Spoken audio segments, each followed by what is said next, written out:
Audioescuelasabática.com. Domingo 12 de febrero. La vida y el ministerio de Jesús. En los comienzos de su ministerio público, Jesús viajó a Nazaret, en la región de Galilea. Esta era su ciudad natal, y la gente local ya había oído hablar de su obra y sus milagros. Como era su costumbre, Jesús asistió a los servicios del sábado en la sinagoga. Aunque Jesús no era el rabino oficiante, el asistente le entregó el rollo de Isaías y le pidió que hiciera la lectura de las Escrituras. Jesús leyó Isaías capítulo 61, versos 1 y 2.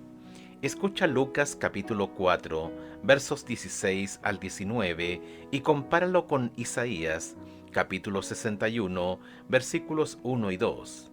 Ver también Lucas capítulo 7, versos 19 al 23. ¿Por qué crees que Jesús escogió este pasaje específico? ¿Por qué estos versículos de Isaías se consideraban mesiánicos?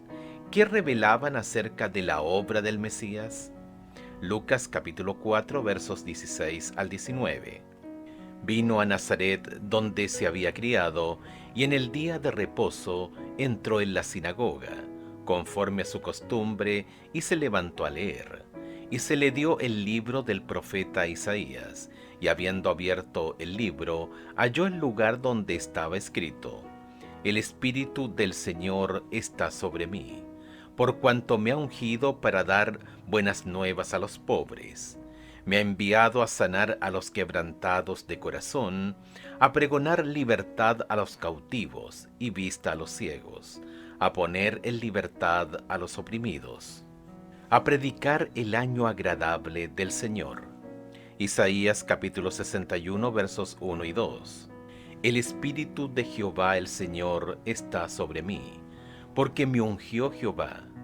Me ha enviado a predicar buenas nuevas a los abatidos, a vendar a los quebrantados de corazón, a publicar libertad a los cautivos y a los presos apertura de la cárcel, a proclamar el año de la buena voluntad de Jehová y el día de venganza del Dios nuestro, a consolar a todos los enlutados. Lucas capítulo 7, versos 19 al 23. Y los envió a Jesús para preguntarle: ¿Eres tú el que había de venir, o esperamos a otro? Cuando pues los hombres vinieron a él, dijeron: Juan el Bautista nos ha enviado a ti para preguntarte: ¿eres tú el que había de venir, o esperaremos a otro? En esa misma hora sanó a muchos de enfermedades y plagas y de espíritus malos, y a muchos ciegos les dio la vista. Y respondiendo Jesús les dijo: Id, haced saber a Juan lo que habéis visto y oído. Los ciegos ven, los cojos andan, los leprosos son limpiados, los sordos oyen, los muertos son resucitados, y a los pobres es anunciado el Evangelio. Y bienaventurado es aquel que no halle tropiezo en mí. Como los dirigentes religiosos aparentemente habían pasado por alto las profecías que hablaban de un Mesías sufriente, y habían aplicado mal las que apuntaban a la gloria de su segunda venida, lo que debería servirnos como recordatorio de la importancia de entender realmente la profecía. La mayoría de la gente creía en la falsa idea de que la misión del Mesías era librar a Israel de sus conquistadores y opresores, los romanos. Pensar que la declaración de misión del Mesías provenía de Isaías capítulo 61, versículos 1 y 2, debió de haber sido un verdadero shock. Los pobres generalmente eran menospreciados por funcionarios inescrupulosos, como los recaudadores de impuestos, los comerciantes e incluso sus propios vecinos. Comúnmente se pensaba que la pobreza era una maldición de Dios y que ellos mismos tenían la culpa de su infortunio. Con esta mentalidad, eran pocos los que se preocupaban por los pobres y su situación miserable. Sin embargo, el amor de Jesús por los pobres fue una de las mayores evidencias de su mesianismo, como lo demuestra la forma en que Jesús respondió la pregunta de Juan el Bautista acerca de si era el Mesías.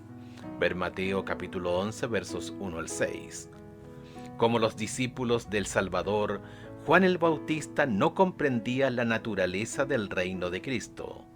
Esperaba que Jesús ocupara el trono de David, y como pasaba el tiempo y el Salvador no asumía la autoridad real, Juan estaba perplejo y perturbado. Deseado de todas las gentes, página 186. La religión pura y sin mancha ante Dios el Padre es esta: visitar a los huérfanos y a las viudas en sus tribulaciones y guardarse sin mancha de este mundo. Santiago capítulo 1 verso 27.